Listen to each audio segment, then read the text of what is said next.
Mickey Hart here, you're listening to GAA Hour Football Show. The GAA Hour with Colin Parkinson is brought to you by Paddy Power, home of the Money Back Special. I'm not finished yet, it took me a long time to get here. Both players have spoken with each other, and they regret what happened. They've had a frank discussion with each other, and they're both of them are keen to now focus on getting back their county jerseys. That these fellas will get such a shell shock next Saturday evening that we'll put them back in their asses for 10 years. Welcome along to the GAA Hour. This is the football show on a Monday. Conan's here as usual. How's it going, Conan? Great. And we have Denis Bastick, our special guest for the day. Denis, how's the head? Not great. That's perfectly understandable. So we got rid of Cian Ward, who's a Meath anti-Dublin bias, and we got in Denis Bastick. So we're really balancing. Flipping it from one to the other, yeah. So come here, how did the celebrations go last night? Or Yeah, it was good crack, yeah. did you go to the Gibson or did you stay out of it? Met up, set out of Gibson and met up with the guys afterwards. So, Right, yeah, in Coppers. In Zico and then on the Coppers. Right, Yeah, okay. It was messy. So thanks for getting into it. Yeah. I'm sure Just about. So this is a sensational time to be a Dublin ex-player, Dublin supporter, Dublin player. Like, this is a dominance like we have never seen a dominance before. This is 4 in a row and odds on to do 5, even though none of them want to talk about that, which is understandable the night of the All-Ireland. 6 of the last 8 All-Irelands, 5 of the last 6 National Football Leagues, 13 of the last 14 Leinster Championships. Their winning average margin this year was 12 points. Now that is skewed a little bit by Wicklow, Longford and Laois in Leinster, and it's probably not fair, but like, Denis, this is beyond your wildest, probably Dublin fans and players' wildest dreams. Yeah, it's just breaking records. Well, every record that's ever been done, they're just coming along and smashing it. So Yeah. it's really impressive to have that focus and drive. They just stays going. How are they doing it though? Like, I mean, is this, like, I was reading a stat today, so the 4 in a row, the first one of 4 in a row was 13, 15, sorry. The average age of this team is 6 months younger than the first team, which is unprecedented. Like, I mean, this is not the same team doing this. That's the big thing. This is the 4th All-Ireland now, and there's a couple of guys coming each year. So we had Niall Scully last year, Conor O'Callaghan, now with Brian Howard on Merchant. So a couple of fresh blood each time. But that's the good management, right, from Jim Gavin, because like Paddy Andrews, like, he did nothing wrong. He was a starter all last year. He didn't get even seen. Started in the final last year. Yeah. Started final last year. Paul Flynn doesn't get a run. Bernard Brogan probably understandably.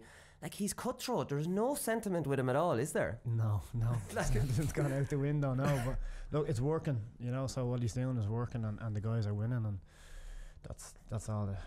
Not all that really matters, but that's what he's there to do. So yeah, he's doing it well. Well, that's it. Six months younger. But isn't it mad? Like the only team to back up an All-Ireland title was Kerry. Like all the way back to 1989-90 when Cork did it. Nobody did it then apart from Kerry, who did it once in 06-07.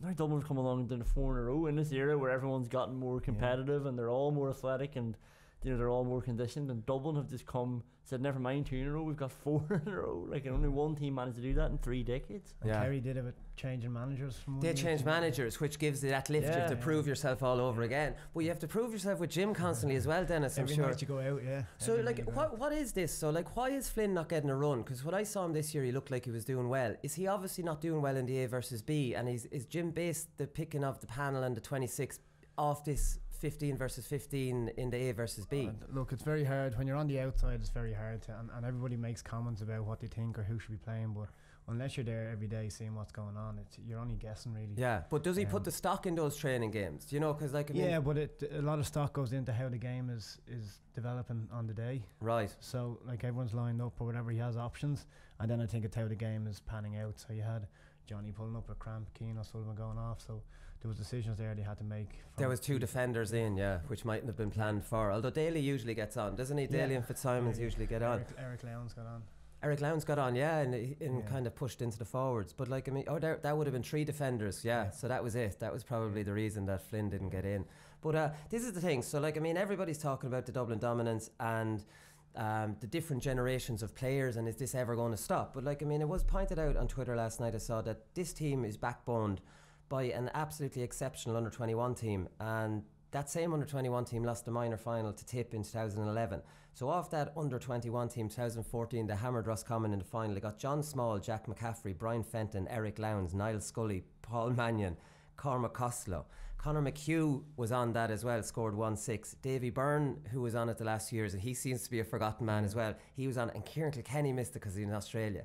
What kind of a generation of that team? So like, people are worried that this dominance isn't cyclical because it's going on so long, and we talk about the money that's put into Dublin, but that's near 9 players that you're getting off one team. Other counties, even small counties, wouldn't be dependent on one team to that extent. Yeah. Look, it's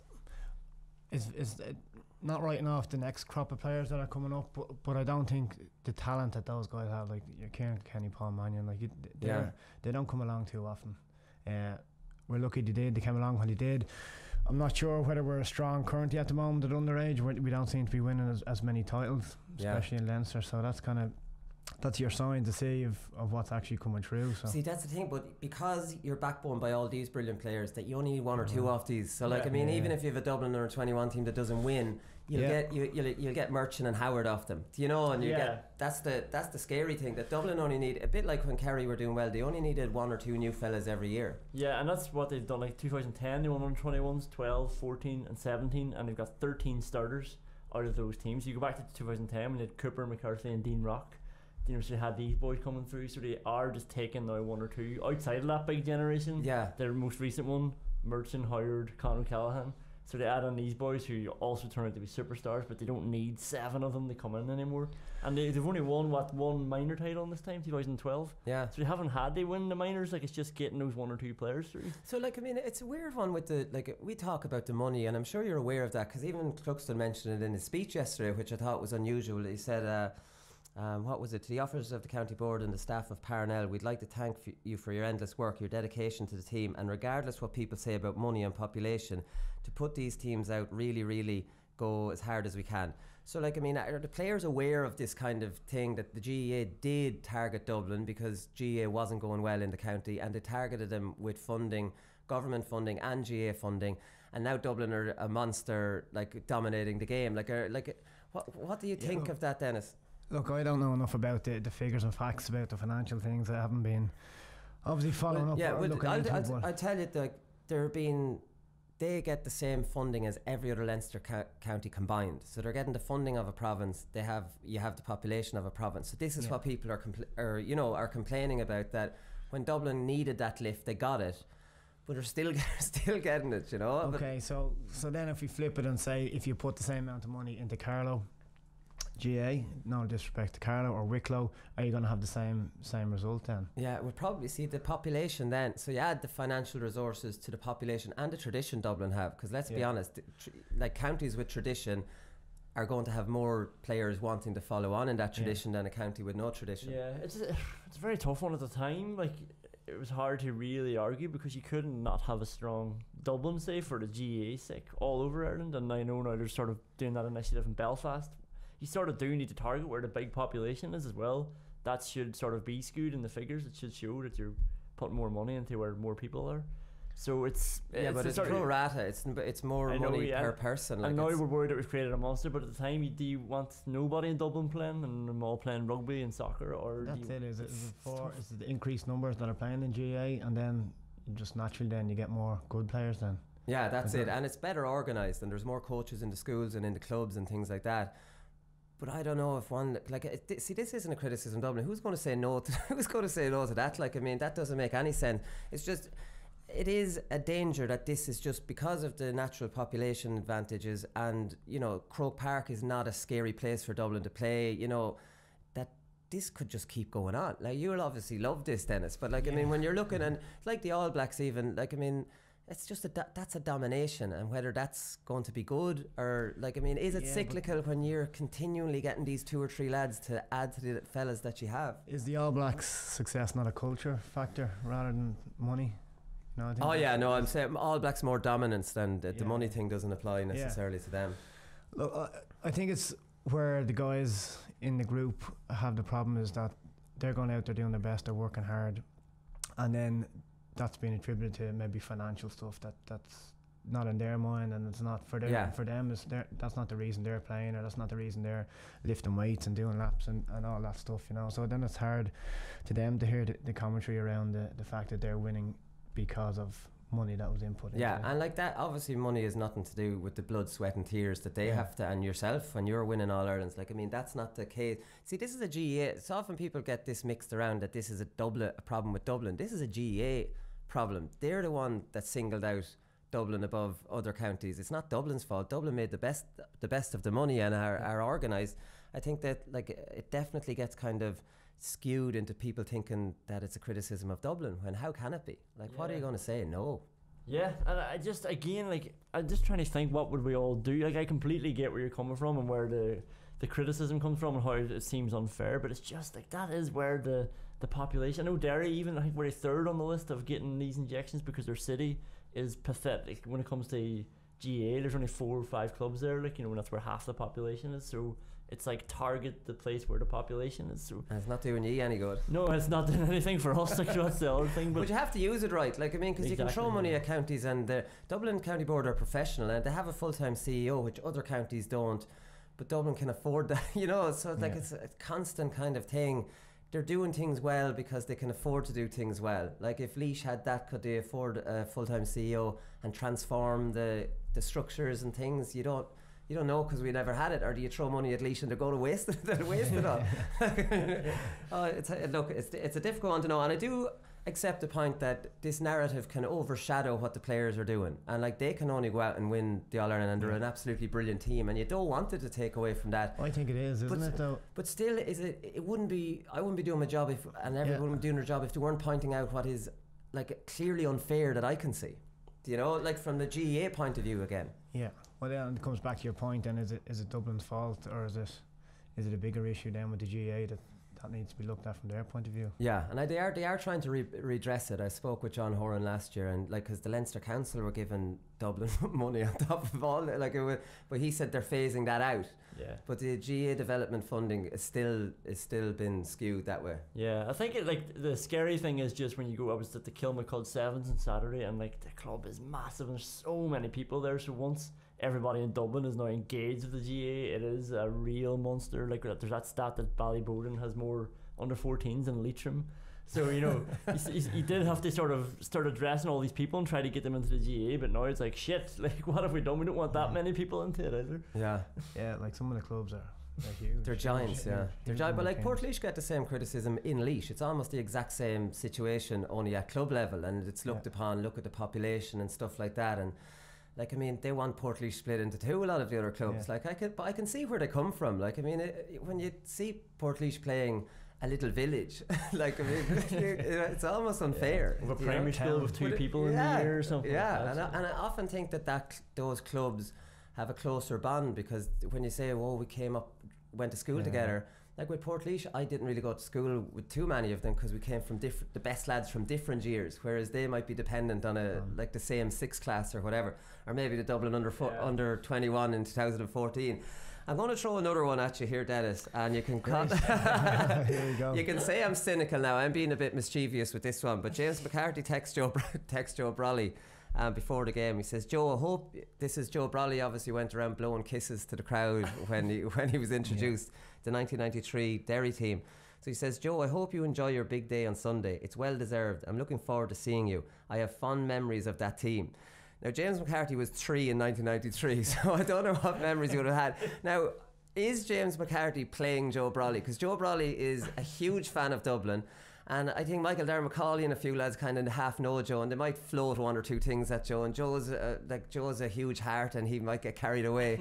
I'm wondering, do Dublin play Joe Brolly to suit their... Well, do we have proof of the text? Brolly read it out in the Sunday game last night. Did he show? Did anyone see it though? Did anyone see it? They did not see it. He just read it out. He said it. James McCarthy. If James McCarthy was looking forward to seeing Joe Brolly, it's probably to get him a headlock or something like that. not to wish him all the best, I'd say. Yeah, okay, but like Joe's a huge Dublin fan, and like, I mean, like, there's no doubt about that. So we leave that. I'm kind of enjoying the fact that James McCarthy might be just keeping Joe Brolly sweet, so Joe Brolly eulogises about the Dubs on the Sunday game. I'm enjoying that the greatest team ever watched DVDs of the 1993 Derry team just to get inspiration. One thing about James, there's a great tradition in his family and that going back over the years. That's the thing, definitely definitely involved in all He would that. have been watching him, yeah. He would have, but I wouldn't mind that Derry team wasn't even a likeable team. It was a big, Down was likeable. You hold your Down. tongue. Right, okay. One other one. It was a classic. I don't know if you saw this, Dennis. You were probably at the game. Was Philly McMahon telling John Small to walk off slow, so it was caught in the cameras. I Just saw a clip of it, everything's yeah. going crazy in Croke Park. You're Yeah. down to 4 points after penalty, and John Small sent off. And instead of losing his mind and panicking, and Philly McMahon has the kind of sneaky, in a good way, kind of wherewithal to say, John, walk off slow. Great leadership. Wasn't To it? think of that, to have the clear head, Yeah. to go and do that, and it was exactly what Dublin needed at that time, you know. Yeah. And he walked off slow. He should. Oh, he did, yeah. Because I hadn't seen, I saw a tweet of yours showing the video of it, and I had seen John Small. And John, the one thing I love about John Small, like, he's such an innocent look on his face when he gets sent off. Like, it's almost like my heart goes out to this fella. Although I did think his second yellow, if it happened anywhere else in the field, it wasn't a yellow foul, but it was because of where Hart potentially had a goal scoring chance. That's why he got the yellow. But he just looks like he's distraught, and well, he probably Why is. me, But yeah, why me? yeah, why me? Why always Why me? always me? Yeah, he wants a Balotelli t-shirt. But this is the thing, and the two Ballymun teammates just kind of smart, tell the young lads, slow this thing down. Yeah, pure experience, isn't it? Like, I think there's 7 minutes left. It's just the start of injury time, and like they're about to be 4 points down. So Tyrone are on a bit of a roll here. They come from 8 down. Dublin are about to be a man down, so they really did need just cool heads and Philly McMahon straight into action mode. Like, here's what we're doing now in response to this mess up. Yeah. Great to see. No, it was good to see. A couple of incidents in the game, lads, before we get into some analysis in a second. So we all agreed Mannion's was a penalty. In real time I wasn't sure, but then seeing the video of it, lads, it's a stonewall penalty, there's no doubt. McCann takes him out. He's trying to kick it with his left and he can't because he's getting Because he's just got pushed in the chest. Yeah. Because I was thinking it was a case where, you know, when you're taking a shot and you're off balance and a hand goes on you, that's still a penalty, because it can be very frustrating. Sometimes you won't get a free for that. But like, it was actually more than a hand on Mannion. Yeah, look, it could have been blocked anyway, could it? If you didn't. Oh, if you didn't do it, Hamsey was a Hamsey coming across, or Matty Donnelly that came across there. Like, there was somebody else on his boot. He didn't need to do it. He didn't need to do it. McCann could have even cut across to his boot rather than straight to the man. You know, there was two of them there. The keeper was there. I know Mannion's like Mannion running down your neck. Yeah, it's easier said than done. Like, yeah, Cavan a penalty, another Stonewall penalty as well. Philly just decided to wrestle him rather than go for the ball, and that was kind of it. So it was a big call. Yeah, it was a big call, but they, like, I mean, because you don't usually get them, you know. Refs sometimes have their eye on the ball and stuff like that rather than what's going on in the square. So. He was on the ball with that. He pulled Johnny Cooper up in the first half for pulling Bradley off the ball, which he had been doing as well. So he was kind of a lot of refs are looking in now. You see a lot of them giving fouls for those ones, which is great for forwards. Not ideal for the defenders. What was the other one? Oh, Johnny Small sending off. So it wasn't a dirty foul or anything, but it was he was going for the ball, but it was just because of where Hart was. It nearly could have been a black card, which would have been a sending off as well, because it had the yellow. Like, so it's just you can't do them type of tackles maybe when you're on the yellow. That's the thing. I thought Conor Lane had a decent game. He missed Colin Kavanagh, probably could have been black carded. Definitely could have been black carded. Which one was that? I thought Lane did well too. There's no one talking about him, but did he pull him down? Yeah, it was almost like identical to the Sean Kavanagh one that brought in the black card all those years ago. Right. But he missed that. But he did have a good game, and he sort of went unnoticed, which is what you want referees to do. Yeah, I think he went unnoticed as well because the game was never really in doubt. So there's no real incident that is going to say, Jesus, that's where it changed or whatever. Like, the penalty was a clear penalty, and that did change the momentum of the game. So there was nothing. Like, let's be honest, we'll talk about it in part two. The game was over at half time. Like, I mean, I was thinking of going back to Electric Picnic at half time. I was like, what I'd come up here for? But we've seen a lot of refs, you know, make the game come into doubt because of decisions that they've made, and, you know, just get involved when they don't need to and making bad things. It hasn't been a great year for refereeing, I don't think, so it's good to see at the highest level. In the final there was nothing really major. We're just nearly finished part one, but I have to ask you about the leash trial, Dennis, because I talk about this on the podcast. Maybe incorrectly. Is it incorrectly? Come on, fill us in there, because I wasn't there that year. So yeah, you told me that, or you said that Miko dropped me, and that wasn't the case. You went for a trial but weren't on the panel, so I put 2 and 2 together. I made 16. So what happened? So look, I was down there trying out, and the phone call came from Dublin, and I went and met Miko, and he said, I think you should go with them. Really, that should go with Dublin. But did you go down for one trial? No, did you? Couple. Oh, you went down for a couple, right? Yeah, okay. I was down a bit, yeah. But why did Miko do that and not try to keep you a leash? Because maybe Miko was going looking to manage Dublin. Maybe so, yeah. It wouldn't be the first time he nearly went to manage Dublin. But so that was it. So like, I mean, I was just thinking, imagine, because in the context of the way I say that, I'm kind of going, how the hell did that happen? Do you know what I mean? You end up winning 4 All-Irelands and, you know, five All-Irelands is right. You only missed out on this one. You're adding 2 and 2 and getting 4. So that was it. So you went down for 2 trials. Then the Pillar got word of it and kind of got you back into the mix, and that was it. Got a phone call off Davy Billings and to come out and to train with the Dubs. Okay, well that's cleared that up, isn't that great? But I do tweet a picture of you. Yeah, no, it's a great snap. That is you. So we can confirm that is me. He's hanging out. I have a Dublin top on. Is it a Dublin? A Dublin top on, yeah. Right. So what's the Laois connections then? Both parents are from. Are they? Yeah. Laois, from Camras, yeah. All right. From Camras, which wouldn't be a footballing stronghold. All hurling, yeah. All hurling. Can you hurl? No. No. dangerous at the hurl. All right, listen, we'll be back in a second and we'll do some analysis.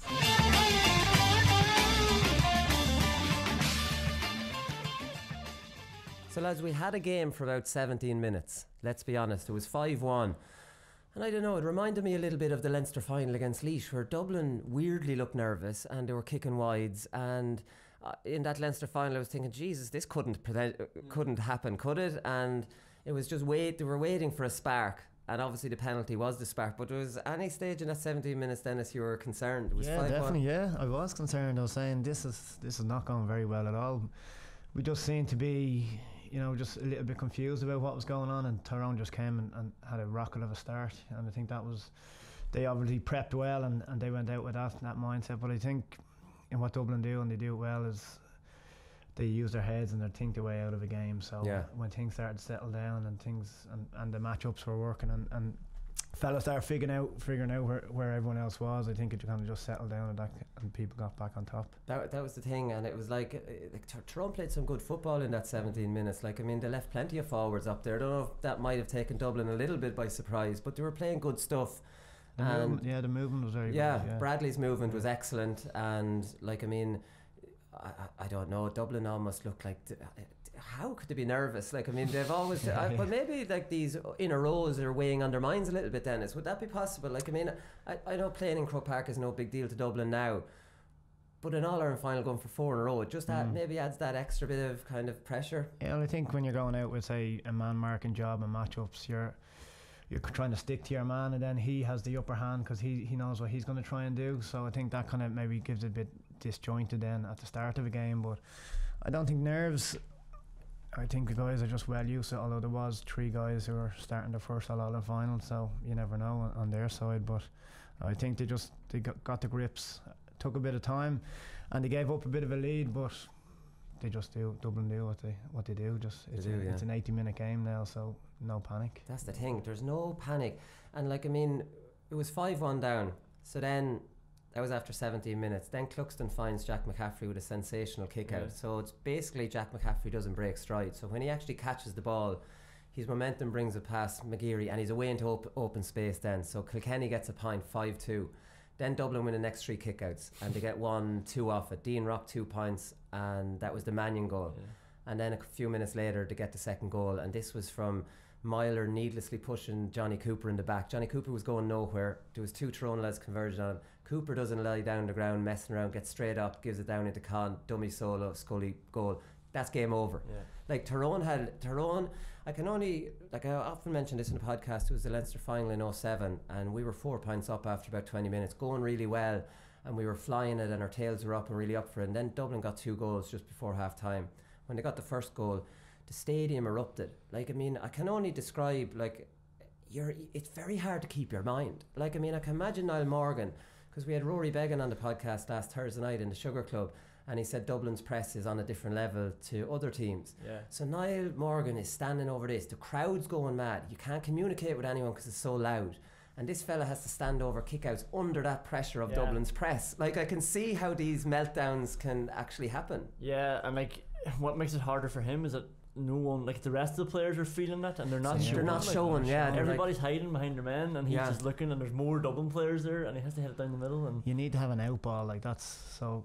if there's a trigger there, if you get in a goal or a couple of points or Dublin get a run, there has to be that out ball or that kick out. You see, Fenton messes that up because he'll take it. You've got a good fetcher. Well, it doesn't necessarily have to be that long the long one, but some sort of movement or something. Some play, there's some play. It has to because that's like, I mean, do you talk about that? Our goal, like, obviously the analysis is that the goals give Dublin that energy, but like, I mean, are you talking as a group when we get a goal, lads? That's when, you know what I mean. I think you can sense things on the pitch. You definitely sense things, and when you get into a purple patch, you want to make hay, so you try and push on. But I think Dublin's press on the kick outs is it's exactly that. It's really hard to kind of break down. They're not really going man to man.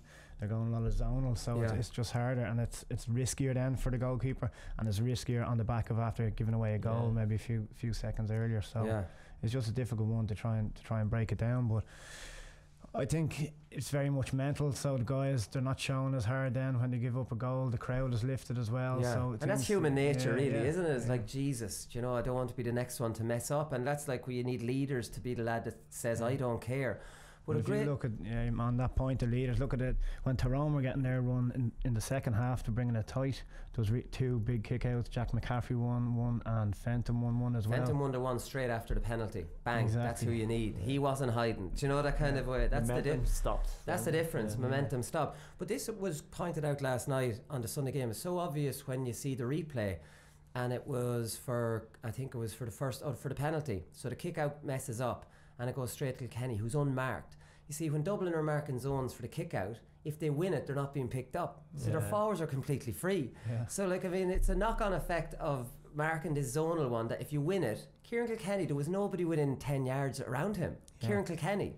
And that's because Dublin are into the zone. So even on the risk of like not being able to win your kick out, you nearly have to be manning up on these backs. You know what I mean?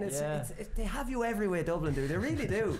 Honestly, tactically, they just do at the moment. And I do think after the penalty, certainly after the point after the penalty, like Morgan or somebody should have just been down for 2 minutes, injured, like take the sting out of the crowd. Thing, that's the oldest trick in the book. Get Dublin's focus out of it. Like the difference was McMahon, going over to John Small and saying, walk slow. Just that bit of game management. And when Dublin have that run on you and Tyrone players are freaking out, the crowd is bubbling, like just lie down. It is unusual that none of them lay down, and Dublin got 2-3 to a point, 2-6 to 1 in the last 50. From 70 minutes on, it was 2-6 to a point at one stage, and no Tyrone fella kind of tried to break that down. That's unusual though, isn't it, Dennis? Because that's when your head's not thinking clearly. And I think Colin Kavanagh kind of referenced that a little bit as well. Like, he kind of said that they maybe were a little bit surprised to be 5-1 up. Like, I mean, isn't that? It's just like, But it's almost Dublin have got this fear factor now, where, like, imagine throwing in an Ireland final where, like, I know the betting was 1-6, but I'm saying we were surprised it was 5-1. Maybe that took us by surprise. Yeah, and it's funny, but even like I'm watching it, and Tyrone started getting this bit of a strut about them, and they were trying these passes, and I'm watching it going, Jesus, just be careful. You don't want them to risk too much, like, but. Yeah, even like everybody watching, like every neutral is sort of, they're that way inclined to say, let's not get carried away here. Like, you're still playing Dublin, you're going to end up conceding a shitload, and they could have scored a lot more. Like, they did a lot of wides, a lot of bad 16 wides to Dublin 6. And we know Dublin don't kick wides, are very economical. Dublin had no wides in the second half. They kicked 2 short into the goalie's hands. Now, at the start of the game, like, Jack McCaffrey should have had 3 from play in the first 20 minutes. He kicked a terrible wide and another one into the goalie's hands and scored another one. Like, he's just magic, that fella. Like, the speed of him. Like, I mean, but it's not just speed. Like, I mean, he's brave. He's like, he's a leader. The turnovers that he got were a huge lift to the team. It's unbelievable. And this is marking a fella, McGeary, who's a hard worker and was picked there to mark McCarthy. You know what I mean? Like, mark a half back, mark a wing back. It's gas. Like, I mean, that's just the kind of fear that people have. But that's what Colin Kavanagh said. He says we seem to go into panic mode, which is crazy to think, because we felt we could manage the game if we went 5-1 up. Like, the whole thing was, an analysis was, can't let Tyrone get ahead of you. Like, they're the perfect team for defending a lead, shutting it down. The other team gets desperate and they'll hit you on the break. But they went 5-1 up, which should have really been panic stations, and Dublin just kind of got themselves back into the game. And, like, I mean, it's different lads again. Like, against Mayo, it's James McCarthy standing up. This time, Kilkenny, McCaffrey, and they've just match winners everywhere. That it doesn't have, like, when you've got a match winner nearly in every position, there's 2 or 3 of them going to do it for you on every day, and it's swapped around with Dublin. Yeah, no, look, that's the beauty of the team, and that's why they're winning so much so lately. So if one guy is not doing it, another guy will just stand up, and that's what you need. You need leaders all over the pitch, and some of the option taken maybe on the shots for Tyrone were poor enough. They were under pressure or bad shots or outside of the boot kind of stuff. So that's a high percentage shot you're trying to take, and it's not going to work. Maybe recycle, slow it down, and turn back. I know you don't like that one, but Dublin don't do high percentage anymore. Isn't that something that's really come? Like, there was a stat before the final that Dublin have scored no point outside the 45. Yeah. So there's no taking on something that, like you'd be killed at underage level for trying one from the sideline. Said no, I'd be shooting from impossible angles. Yeah. Dublin don't do that. There's no one trying to be the hero. Like, I mean, Jim Gavin's constantly talking about team. If you're going training with a club or practicing, you should be practicing your shots from 30 yards out. That's where you want to be hitting the ball from the D, and not you see guys are training and they're rocking up and they're standing on the 45-metre line, and they can't kick a ball over the bar, but they stand there anyway to shoot. So you not to play those games in Dublin training at all, do you? We'd be over at the sideline on the 21 trying to put it over off the outside of the boot, like, I mean. You do that on the way in, all right, but not when Jim comes out. But that's the thing, like, I mean, Dublin should receive no criticism for the way they play. They've become a functional team that beats these kind of defensive teams now easily, because they don't take the high percentage shots, which the defensive teams are clearly trying to force you into. That's what they want to do. Dublin have sussed out how to play against these. So they're, like, I don't think Dublin are even panicked going. I think in a way they nearly enjoy picking apart these teams. Yeah, look, it's the game itself has many different forms of tactics and breakdown. I think that the guys enjoy trying to figure it out and see what works best. There's a lot of work put in on the video work and watching teams and doing your homework, and then that just pays off then on the pitch, where you can kind of pick holes and you know what guys are going to do and where they're going to run and how they're going to set up. So, but that's practice. It's practice over years. That didn't happen overnight. So yeah, and is JO get a lot of the credit for this kind of coaching? Because we see a lot of loop moves into forwards now, real pronounced loops where Jack McCaffrey's sprinting down and Dean Rock's coming out around him, and Jack might take the contact then throw it back out. You know what I mean? It's over. Dean Rock got 2 of the handiest points, you'll see, because he always seems to get it just thrown back out for the finish. They were good finishes, they were good finishes on it. I think that's a harder one for a defender, because the defender's in 2 minds, whether does he go or does he stay, or which runner does he pick up. So the guys are just, the timing is really good, the movement is good, and I think that's what they work on really well, is just if the ball comes into this position, this is what we're going to do. Right, okay, so they've covered all bases. That's basically it. And it is very functional, but in a way they've made it look good. They've even made that look good. You see that one was the second last score of the first half. Dean Rock scored it, but it starts off in the very corner of Dublin's half, and Johnny Cooper's hitting the sideline, and it takes like 69 seconds, which is a long time, but 15 passes.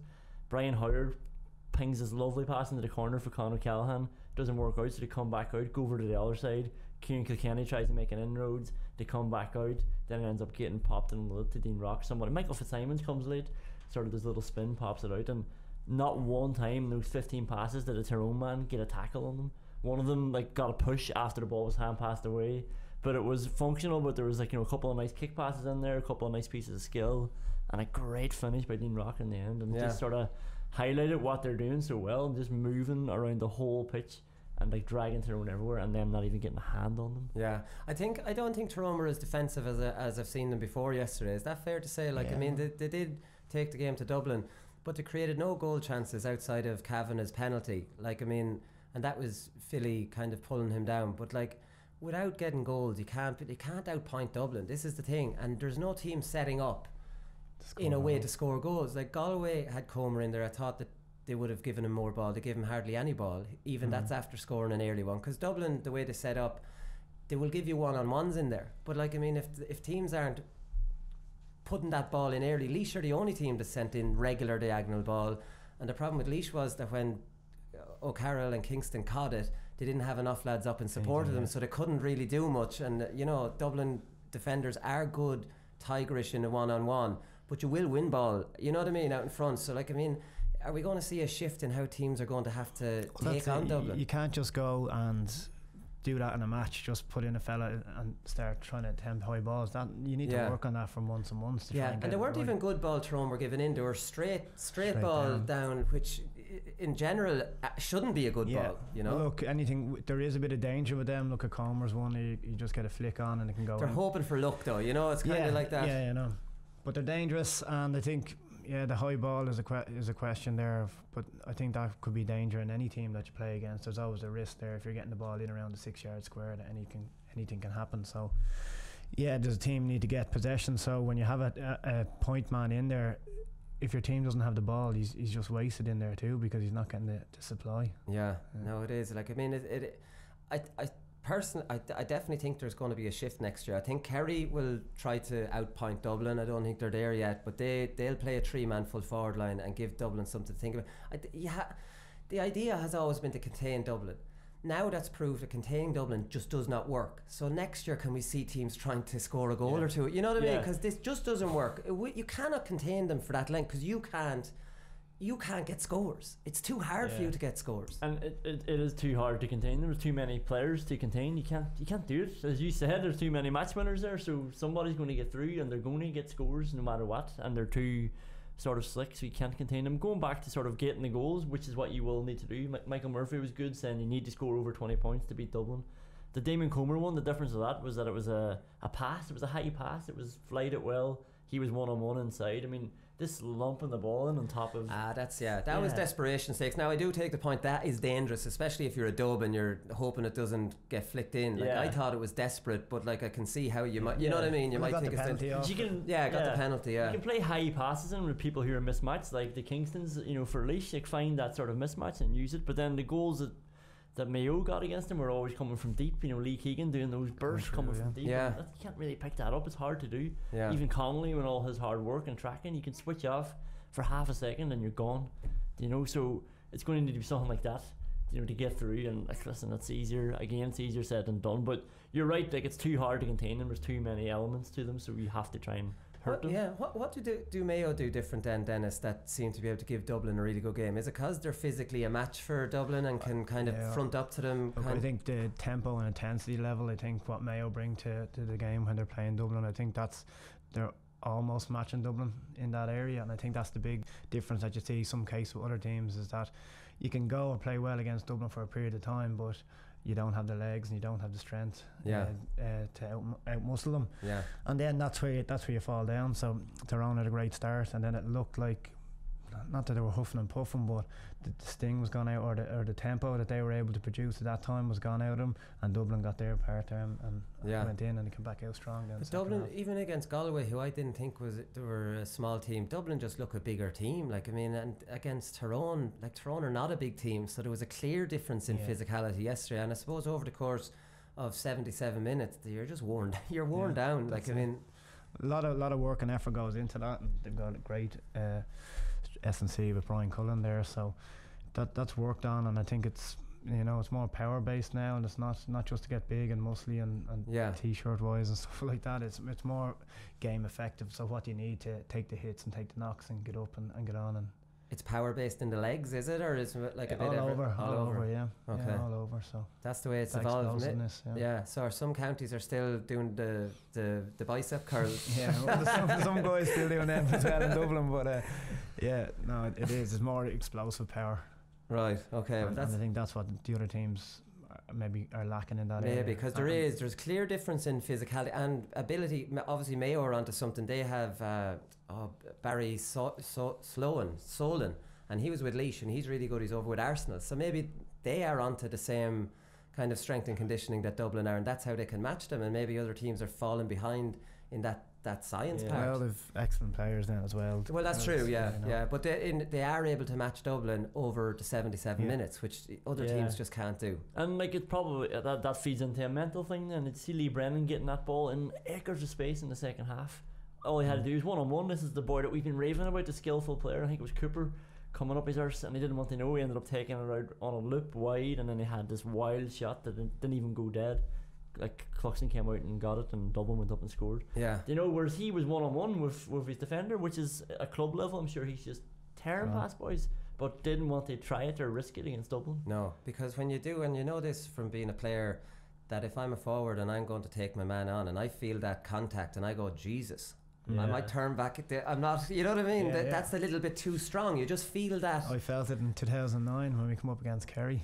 Really? You felt that resistance or that kind of, the different level. They were at a different physical than I was at that time, Right, okay. So like, I mean, that's nearly a wake-up call, isn't it? Well, as for a forward, it's like, I can't take him on. Yeah. But I often find that with Kerry defenders at the moment, they're not big men. And if Paul Mannion decides to take on Paul Murphy, he's going past him. Like that's whereas if you're trying to take on Colin Boyle or Lee Keegan, Paul Mannion might feel that contact and go, I might, you know what I mean? I might recycle this one. That's probably the difference. Because I don't think Tyrone did too much tactically wrong. I thought the Tiernan McCann on Kieran Kilkenny was a very strange one. He's a wing forward, wing back attacking. That was gone out of their play because he was watching him, and maybe they kind of were influenced by Lee Keegan being that attacking player. Like, I mean, Tiernan McCann's not a man marker for me now. He did all right at the start, but Kilkenny just wore him down and just ended up being very influential on the game. Matty Donnelly going on Howard.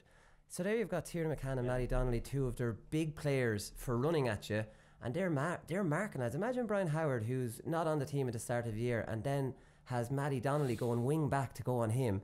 And you have Myler then on Fenton. So Colin Kavanagh was picking up Fenton for kickouts, and then Conor Myler was blackguarding Fenton. Did you see that? Fenton was got loads of attention. Loads of attention. He was looking at the linesman going, what's going on? Because Myler was crossing the line, like he was pushing him up in the neck and stuff off the ball. And then Myler went off and Fenton started running him up then. There was a good bit of that going on around the pitch, and I thought Dublin's discipline was excellent. You know, they could have obviously reacted at any stage, but they didn't. They took whatever Tyrone threw at them, just got on with it. So, and that was really good discipline from them. Tyrone obviously came with a game plan to try and upset a few of the Dublin guys, and they just dealt with it. They have that discipline though, and like, I mean, like they have cynical players, there's no doubt about that. Kilkenny's cynical, he'll wrap you up and hold you off the ball. Cooper, Philly McMahon, all these lads are. There's one thing about them is that when someone's being cynical with them, they don't cry about it. Like, I mean, Kilkenny could get dragged to the ground and he just gets up and they continue. You know what I mean? They don't. They just almost accept that as part of the game, and we do it, and we're not going to complain when it's done to us. Yeah, but everything they do is just, it's always just next ball. There's a picture on Sportfile of Scully's goal, and I think it's O'Callaghan, Fenton and Scully, and every one of them have planted their foot and they're going back, you know, and all Tyrone boys are just sort of reacting to the ball going to the net. But you can see the three Dublin lads just about to go back out and get into position and go again, never mind what just happened, whether it's something bad or good. And that's what we touched on earlier. It was the case of the next ball, you have a chance now to put them under pressure again, so go after them. So that's it. So like, I mean, that's why they don't celebrate scores. Like, although Kieran Kilkenny celebrated his last one, did you see that? I nearly fainted. That'll be his last one.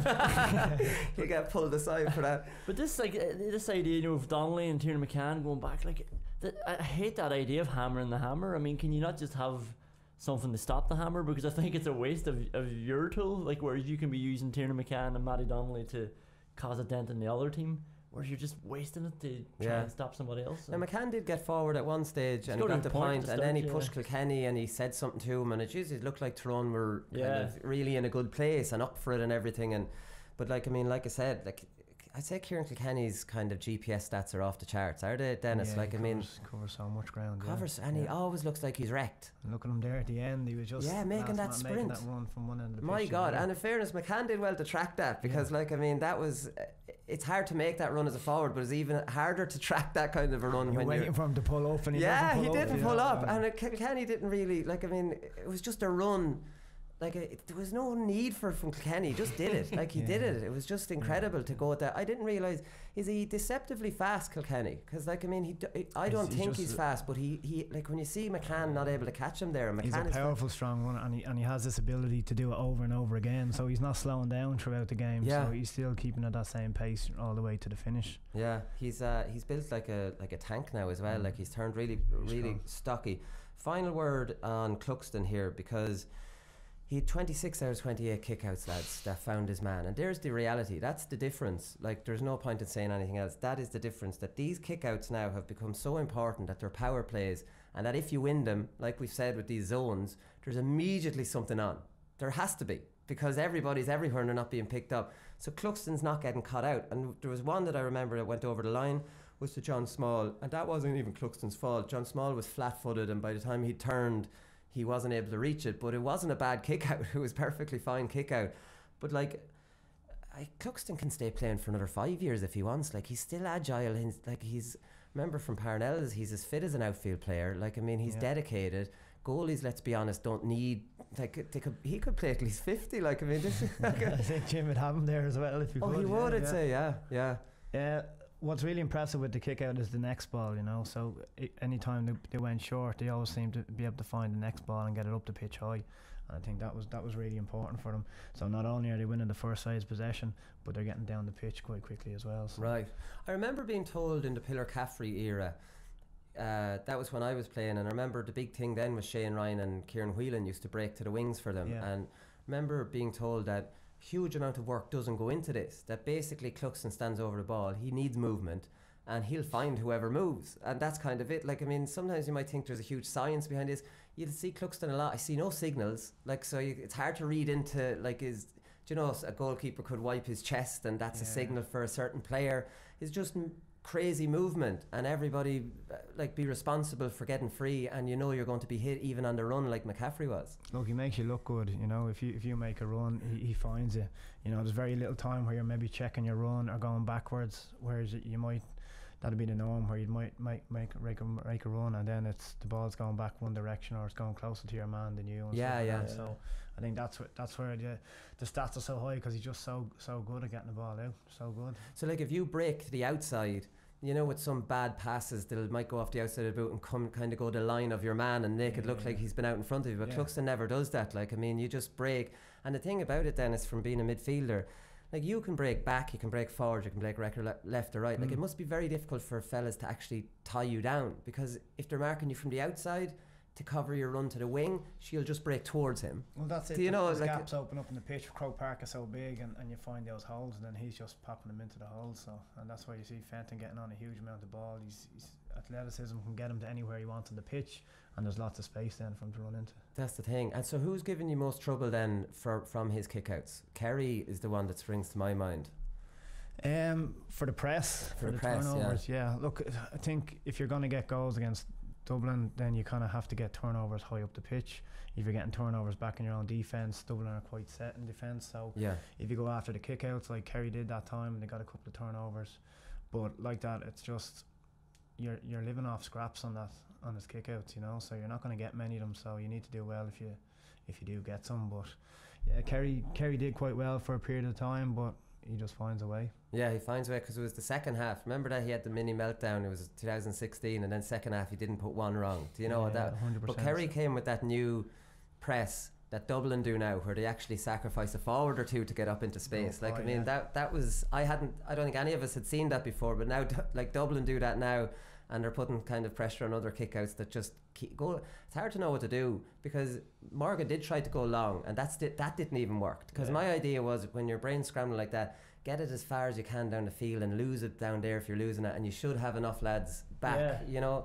Maybe you should have went with that old basic Galway tactic of putting it out to the wing. So if you lose it high out in the wing, then it's not as damaging. Like, Dublin probably still find a way through, but if you're going long, you've more time in the air to get to it. You know, it's a longer kick out then, so there's more seconds for guys to go to where the ball to break is, it, to get in on it. But then they should also be, their lads should be getting in under breaks too, if by the same kind of, you know, the same thing. Yeah, I think because these were just dead straight down the middle. It was Fenton, McCarthy and Kilkenny, and when they were winning, it was just bang, straight through on goal. Whereas fist straight down, you had to won it out in the sideline. Even if you had to put it over for a sideline, like, you know, stand in front of it. Yeah, take the ball back, kick it out for a 45. Well, that's the Kerry goalkeeper did that as well. Do you remember that? That was against Dublin too, wasn't it? The short kick out that went back over the. Or was it against Mayo? Sorry, it was in the All-Ireland semi-final last year. No, against one of the games against Mayo, where he went to go short to the cornerback and kicked it out for a 45. But you can't do that anymore, obviously, now, because it has to go. David Clark was that did it? I think it was Clark. Oh, was it Mayo? I thought it was the Kerry goalkeeper. It was the Kerry goalkeeper. Oh, you're right. It was the Kerry goalkeeper. Yeah, no, it was. Right, listen, we've gone over time there. We'll come back with performance of the weekend.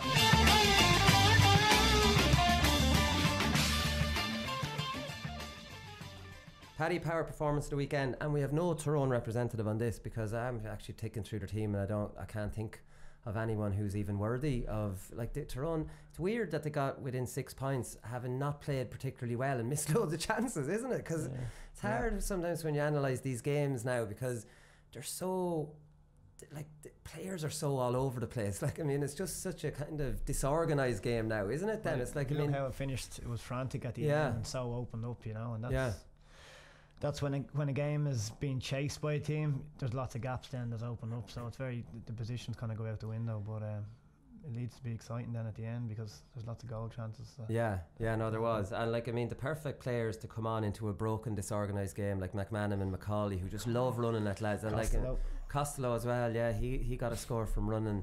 Do you know McCauley only got 10 minutes?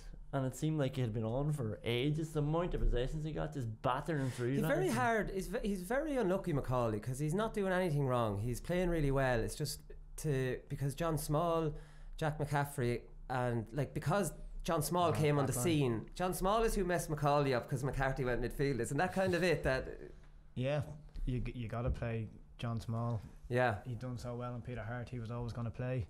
The half back line is so strong then, and then James obviously has to play as well.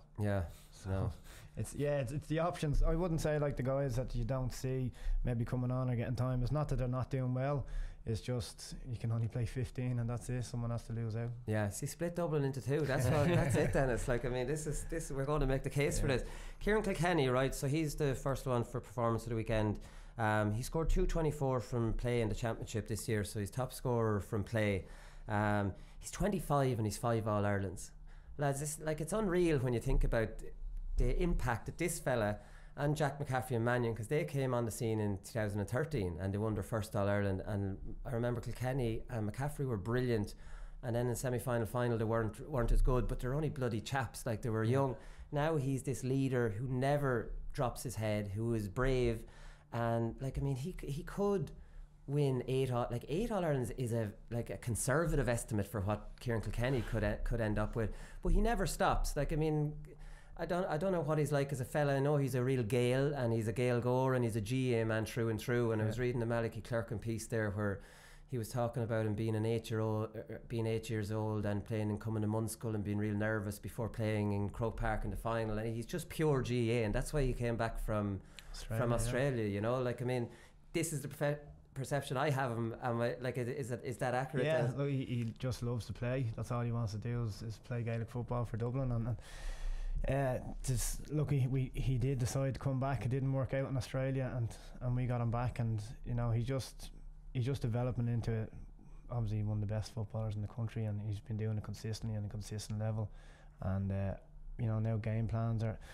not form around it, but he's taking control of games and leading games and playing a leadership role on this team, and to have that many All-Irelands at that age is, he could rack up a good tally if it continues. Good tally, on. There's a big smile on Dennis's face as he's saying that.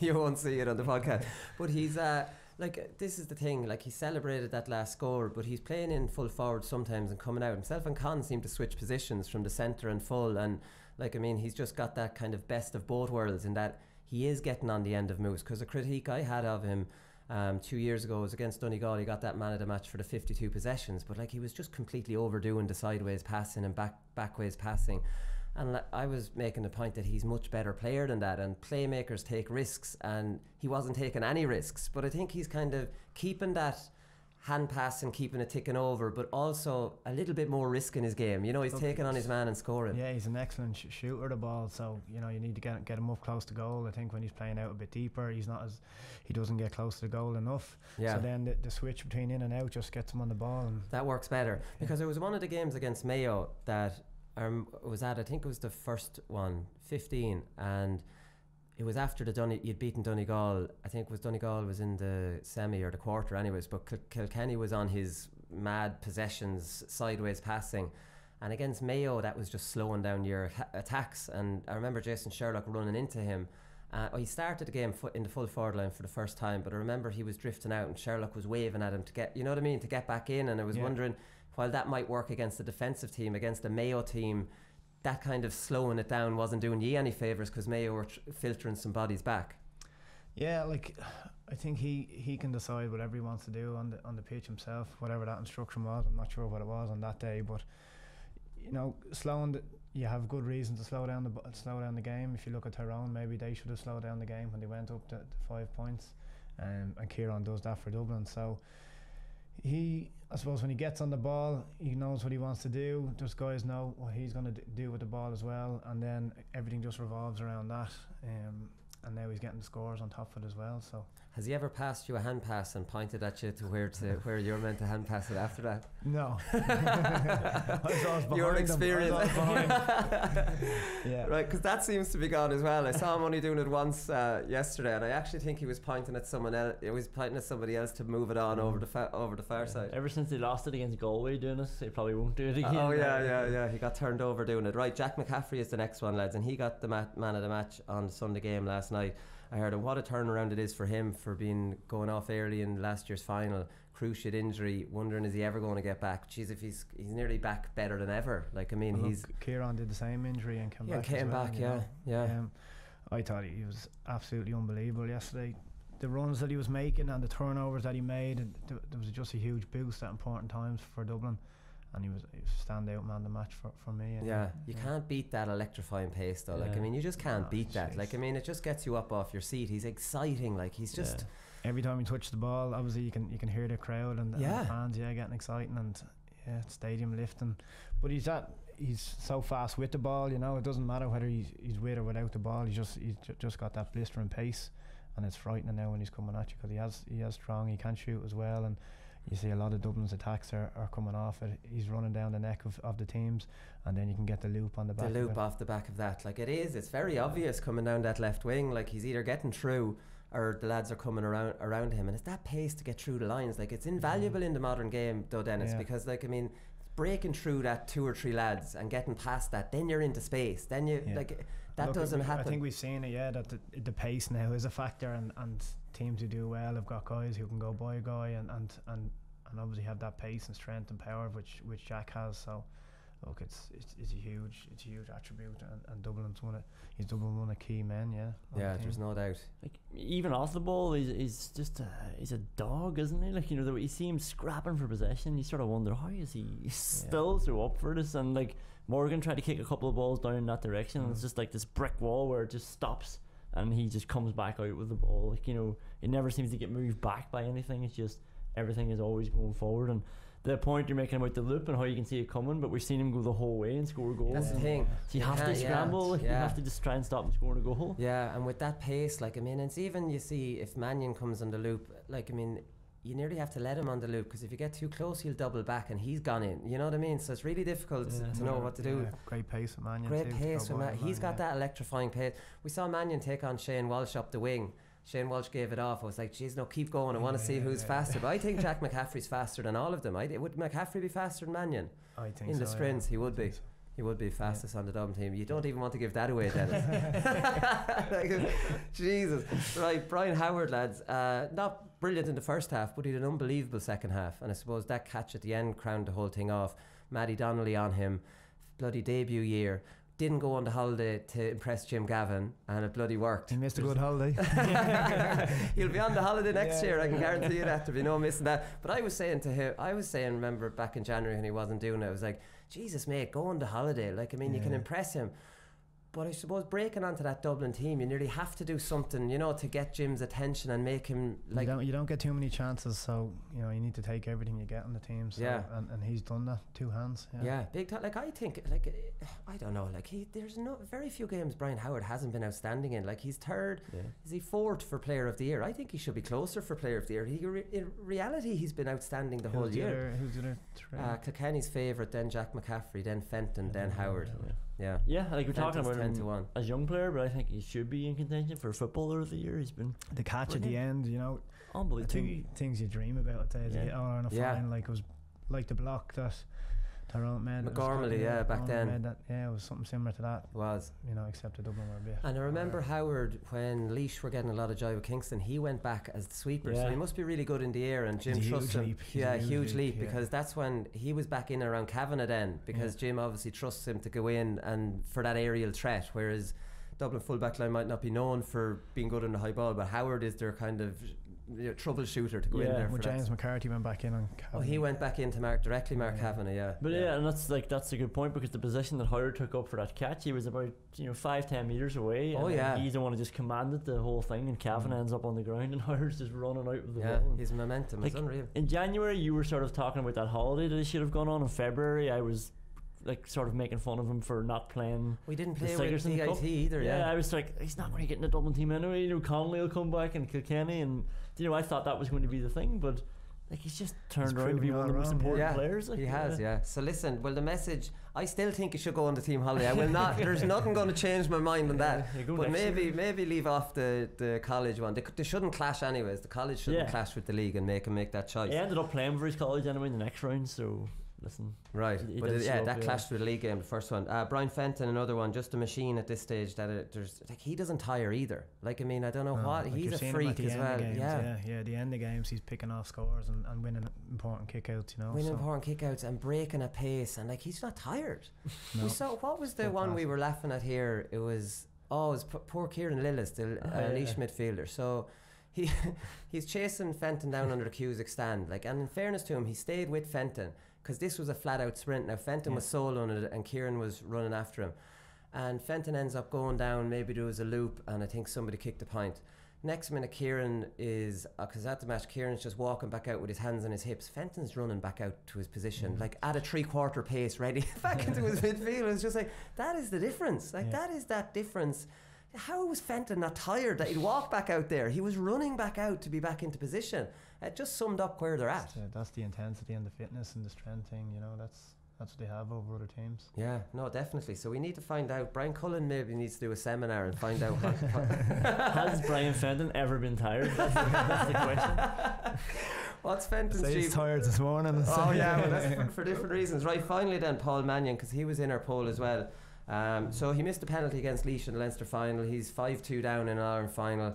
He goes for a height, which is incredibly brave because that can go over the bar just as easily as anything else. And then that was an incredible penalty. Connolly was obviously the penalty taker until this year. There was a long gap. The Tyrone player looked to stay down purposely to try and put him off. And Morgan was out having a word with him as well. Yeah, so it was really brave and he took a knock as well right before that. So the finish was unbelievable. But I think what he did in other areas of the pitch, the turnover that he got, he chased back and he took a ball in the square there where it was hand passed into a Tyrone fella, and he just swooped up and off he headed down the other end of the pitch. So I think when you see your corner forward doing that, coming back and taking balls out of your own square, it's a huge boost to the team. So he did that against Tyrone the last time as well. Now he gets more of a chance to do that against Tyrone because their cornerbacks just take off. I wouldn't say Mannion necessarily wants to do that. He just he obviously has to do it, and he wants that. He wants to do that work. Yeah. But it's not his ideal scenario. I'm sure when he sees his man going, he's like, oh, for fuck's sake. But the point he got, this is a good thing about Mannion, is that blistering pace again. So when he got that ball in the second half, there wasn't a point on. But because of he's a huge man as well. I remember interviewing, he's huge. He has that burst, that 5 yards. He can go from 0 to 60 in a really short space of time. Yeah. Just that drive off, that powerfulness again, and he just went by his man and clipped it. Yeah, got 2 yards. And that's the thing, and it's always, no matter what team you're on, sometimes you just love a score that you don't have to work your arse off to get. You know what I mean? Please, Paul, just get us a handy one here because I'm wrecked, and he can do that. I think that's where Mayor fall down. Sometimes they might not have that fella who can get it wide, take on his man and get that handy score. They have to work that bit harder because they might be lacking that pace that Dublin have. Yeah. Another string to Dublin's bow.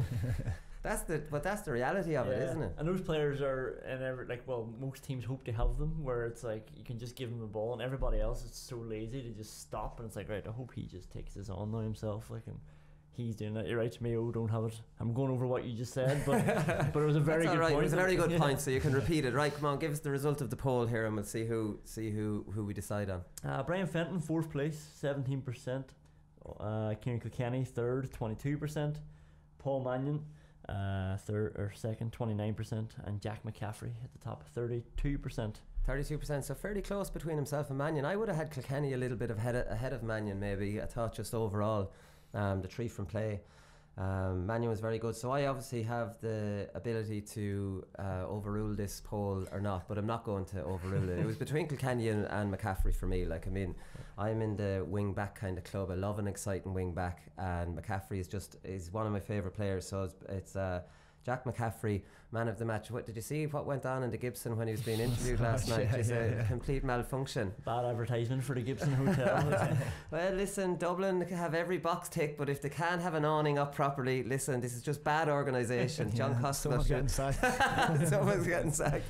That's it. But it was a nice gesture for them to give the match ball to Michael Lester as well, and we obviously have to say congratulations to Michael Lester on an absolutely brilliant career. Like, I'm be fingers crossed I won't be doing this as long as he has. If I talk about pushing up on kickouts one more time, I'm gassed out after this year. Like, I mean, we will not mention kickouts until next league, which is fantastic. But that's it. Jack McCaffrey performs for the weekend. Thanks, Dennis, for coming in. Thanks to our viewers on YouTube, and we'll be back Thursday. We'll do another show on Thursday again. Right, good luck.